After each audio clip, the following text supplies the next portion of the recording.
would just love to ask you about the fourth quarter there. It's a 3-point game and you're on the road. Just what type of, I guess, composure, the the things that it took for you guys to outscore them 24-14 in that fourth there You said for me? for either. Um, sorry. Yeah, I think just, obviously I feel like that shows the growth in our game, like when it is, um, a tight game, whether it's 3 points, 6 points, I think it shows where we like our strengths, which is defense. So I think we just were able to lock in defensively, capitalize on our stops, but just kind of sustain that lead. And I think that just comes with trust. Like we trust all 5 players, all 11 players on this team to kind of just lock in and execute our schemes defensively. So just knowing it's a four quarter game. So just knowing we just have to fight to the final puzzle. Then for like Jill there, just I guess the importance of this win against this team, just with everything that you've kind of gone through with this team, dating back to 2020. I mean, it just felt you guys have just been in this thing for a very long time. Yeah, no, we definitely have had epic games with Vegas. We obviously understand who they are and what they've been able to do the last couple of years, and it's been a monumental for the league. They kind of changed a lot of things coming in, and for us, we're stacking our days, we're stacking our games, we're building on what we're trying to do to get back in the conversation. And so for us, playing them is, it's important to see where we're at, but also know that we're right where we're supposed to be. We're not trying to rush anything. We're not trying to look ahead. We're not trying to do that. We understand it's still just the next game for us. And tonight we came out aggressive, very active. I think that helped us sustain what we did early on. So regardless of who we're playing, we want to maintain ourselves. And I think tonight we found ourselves and had that all the way through. Awesome, guys. Thank you. And I hate to be the bad guy, but we have a lot of questions. So we're gonna move along pretty quick here. Jeff Brown and then Masvida. Yeah, Jewell, Skylar in the second half scored 19 points, 11 in the fourth quarter. Just kind of talk about what you saw out of Skylar tonight. Yeah, she was picking her poison. She got into a rhythm and her ability to get downhill helps a lot. And so she was able to do that. And once she sees a couple go in, then her three kind of goes and she was taking what the defense gave her. I think they changed their coverages a little bit on me. So certain parts of the lane was open. But yeah, she was locked in and she did a great job of controlling the pace of the game and seeing what was open and, taking good shots. Thank you. And then let's go to Masvida, and then we'll take a couple questions here in the group. Jewell, how many practice shots does it take to get to 5,000 game points? Don't know. I don't know. It's kind of crazy to hear it and see it. But my first role is to be a scorer on this team, and so that's what I've been. But I obviously a lot of it comes from my teammates setting me up and coaches, putting me in the right position. But I'm proud. At the end of the day, I still got to make the shot. So it's a testament to just my skill set and what I do.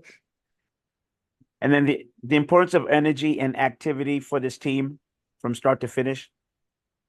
Yeah, I think it's really important. I think we, focus a lot on deflections as well as getting stops. I think when we're active defensively, it kind of leads to our offense. And so I think that's something that's important. Our bench energy is really evident. It was very evident tonight as well. So I think it just translates off the court, on the court, but we really lock in on deflections as well. Thank you. All right, let's take a question here in the room. Will you go ahead? For either one of you ladies, I think it was pregame. I think it was to my question. I pointed out to Nelly that 3 of the first 4 games, the losses were to public, where all your wins are bottom of the half standings. And did she take that in consideration and looking at, well, we've done well against these teams, but and she's called tonight a measuring stick. That stick looked pretty good.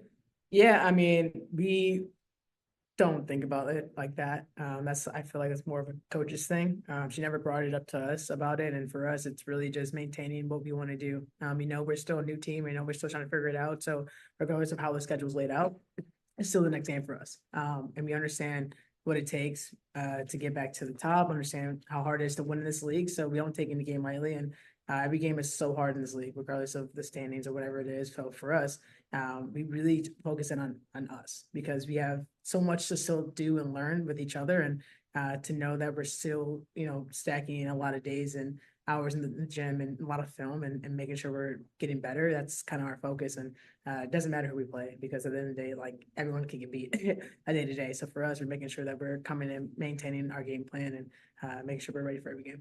Away from the game, if I can ask you, Jewell, I'm working on a piece. I don't know if you saw the videos of Cam Brink and Haley Van Lith. I thought were really touching that they were invited to put the USA jersey on for 303. So I've been asking different players, Coach Cheryl Reed. It's a different elation, a different feeling, right? You won a couple of championships with the WNBA. Talk about a little bit about the vibe, how different it is when you put that USA jersey on and play in the Olympics, not just Team USA, the World Cup, whatever, but the Olympics.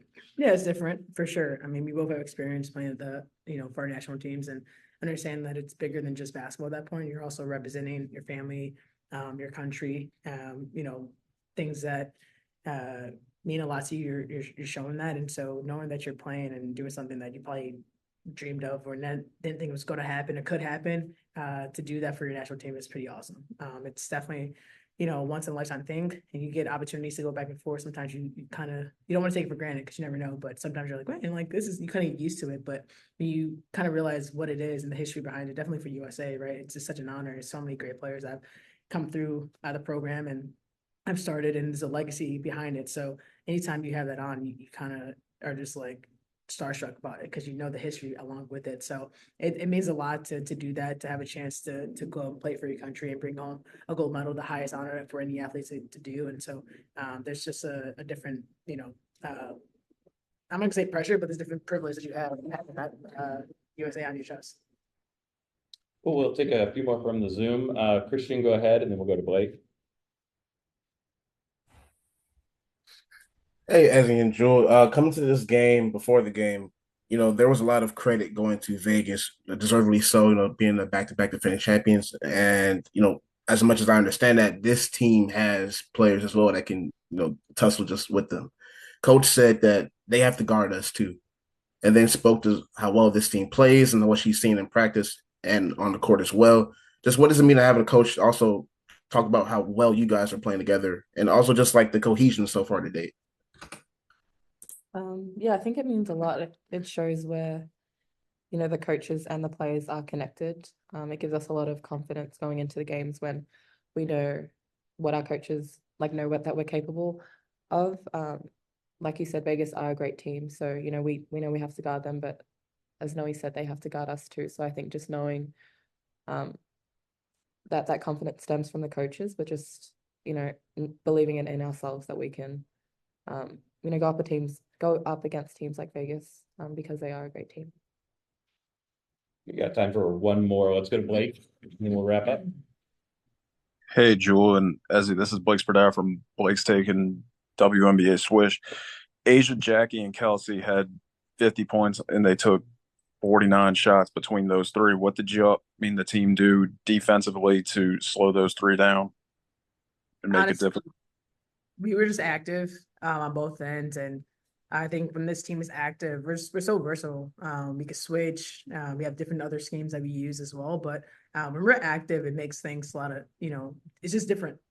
We have length to come off the bench. We have shot blockers on the backside. So for us, is when we kind of get our feet going and we're talking, communicating, it makes it easier for us because we actually know what we're doing. And I think it makes it a little difficult for other teams just because we are so active and we could do a lot of different coverages. So that was our main thing, just be active. They're so good, so you can't relax. The moment you relax, it could go up 10, blink of an eye. So for us, it's constantly just stay focused on our schemes, stay focused. And our bench was they were talking throughout and reminding us of things that we were forgetting. So it's a full team effort on that because you're not going to stop them just one-on-one. So for us, it's everyone kind of hands up, call them Eagles, and hope that they miss. Well, thanks everybody. Before we go, Jewell Loyd joins Diana Taurasi, the only players in WNBA history to have 5,000 points and 500 threes in their first 300 career games. Congratulations, Jewell. Thanks, guys.